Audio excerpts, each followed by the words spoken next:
ที่นี่ไปเบิงทางร้อยเอ็ดกันเนี่ยค่ะร้อยเอ็ดก็มีการยกระดับเรื่องของการท่องเที่ยวเชิงอาหารหรือว่าซอฟต์พาวเวอร์นะคะปราสาทหนองกูนะคะอำเภอทวัดบุรีจังหวัดร้อยเอ็ดนั่นเองค่ะโดยนายพิชยาตุรซ่องรองผู้ว่าราชการจังหวัดร้อยเอ็ดได้ร่วมโครงการส่งเสริมขีดความสามารถทางการแข่งขัน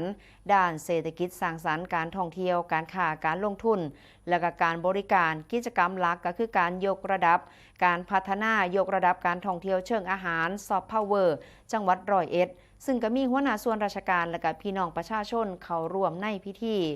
โดยได้สร้างมูลค่าเพิ่มให้กับการท่องเที่ยวดึงดูดนักท่องเที่ยวกลุ่มใหม่ๆให้เหตุการณ์เกิดการใส่ใจสร้างรายได้เพิ่มขึ้นร่วมทั้งยกระดับการท่องเที่ยวอย่างมีประสิทธิภาพเพิ่มความสุขให้กับนักท่องเที่ยวสนับสนุนผู้ประกอบการในชุมชนเฮ็ดให้เกิดการกระจายรายได้และการสร้างความเข้มแข็งให้กับเศรษฐกิจในท้องถิ่นนั่นเองค่ะเห็นบรรยากาศของทีมผู้สื่อข่าวของสวทร้อยเอ็ดเป็นการอัปเดตให้เบิ่งแบบคึกคักกันแห้งในชุมชนก็พร้อมต้อนรับนักท่องเที่ยวนั่นเองนะครับ